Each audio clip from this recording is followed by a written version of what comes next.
Rare Voice is the phone in my home. It's the one I can afford. Rare Voice gives me lower LD. And you know it gives me more. I get local calls for free, and I can win big prizes too. Rare Voice makes my family rejoice. Rare Voice is the choice for me. Your new home phone is here. Sign up for Rev Voice today, and you can win great weekly prizes and a brand new Honda CR-V from Nassau Motor Company. Get Rev Voice home phone for as low as $14.99 a month. Call us at 601-8992 or visit us online at cablebahamas.com/RevVoice. Rejoice this Christmas with Rev Voice. Police baffled by the country's latest murder. This male was suffering from an apparent gunshot wound. Meantime, they say they're beefing up patrols this holiday season. Tips on how to make your Christmas dinner healthy this holiday. Portion size, reduce as much as possible. Plus, BTC launches its official Olympic booklet. It has the whole Olympic theme, and that's the great thing. I'm Nikia DeVoe, and this is NB12 Weekend.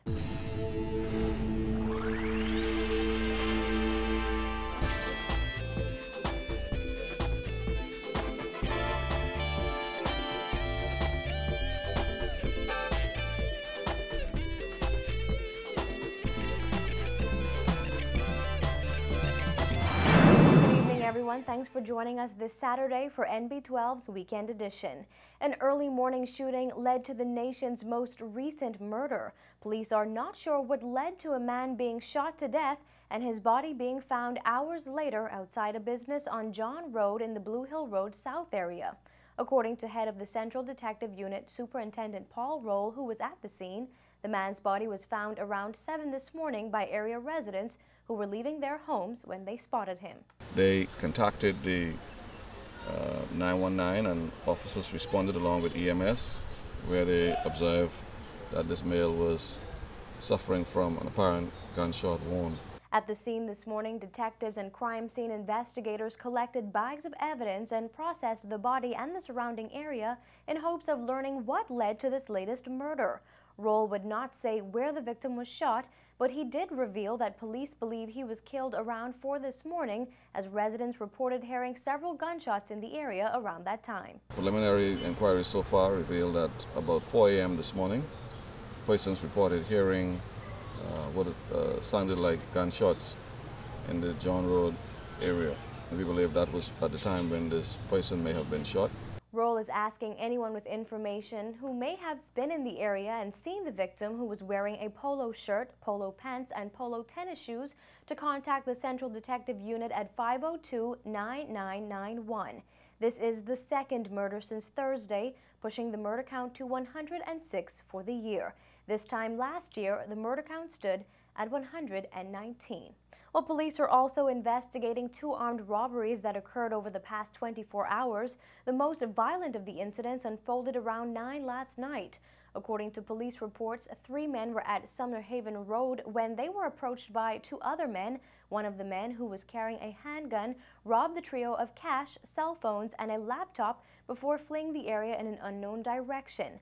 One of the men who was robbed was reportedly gun-butted to the head and was taken to hospital. Police say the second robbery occurred around 1:20 this morning. According to reports, a man was walking east on Bernard Road when he was approached by a gunman and robbed of cash, jewelry, and a cell phone.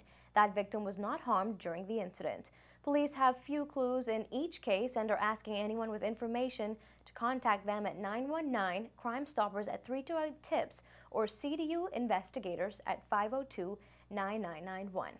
With an expected increase in crime this holiday season, particularly armed robberies, police are kicking the fight against crime into high gear. Urban Renewal 2.0 will play a pivotal role in the first line of defense, according to the program's director, Superintendent Stephen Dean. Well, Urban Renewal is we're going on this blitz and working with our crime prevention office. We are going into preventative moves.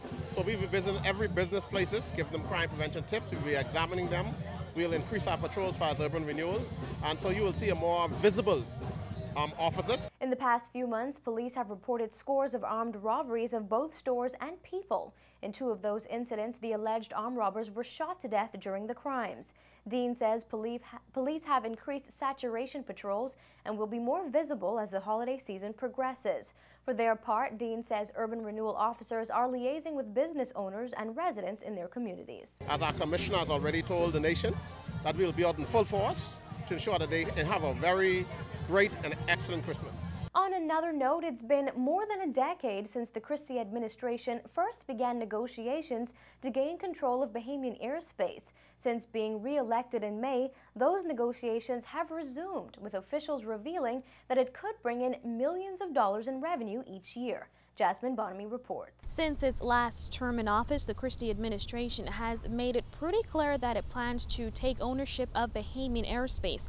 Now, Transport and Aviation Minister Gladys Hannah Martin has revealed those negotiations have begun. Having failed in its negotiations to gain control of Bahamian airspace when it was last in office, the Christie administration has once again initiated negotiations with the U.S. government in a bid to cash in on the benefits such an agreement would bring. Despite the air navigation charges imposed by the Federal Aviation Administration, the Bahamas receives no funds from the thousands of aircraft that fly over the Bahamas. Hannah Martin says talks were initiated this fall. We had started in 2007 and then it was abruptly determined or ended.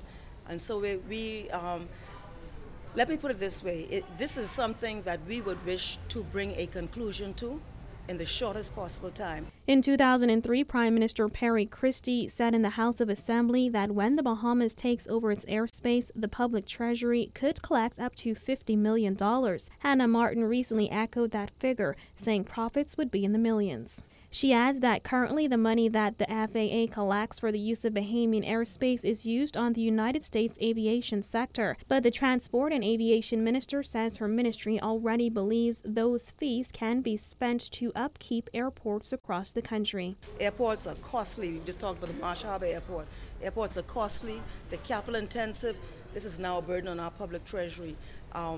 Ideally, in the flight information region or airspace control, the revenue goes to airport sustaining mechanisms.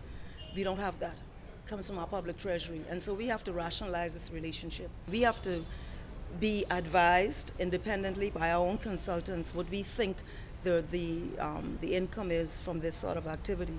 While the Christie administration is still hopeful about the ongoing negotiations, back in 2011, then Prime Minister Hubert Ingraham said the Bahamas will never be able to fully control its airspace and therefore reap the massive revenues. Ingraham said the airspace responsibility to the government of the Bahamas will require more financing and resources than the Bahamas can spare. Reporting for NB12, I'm Jasmine Bonamy.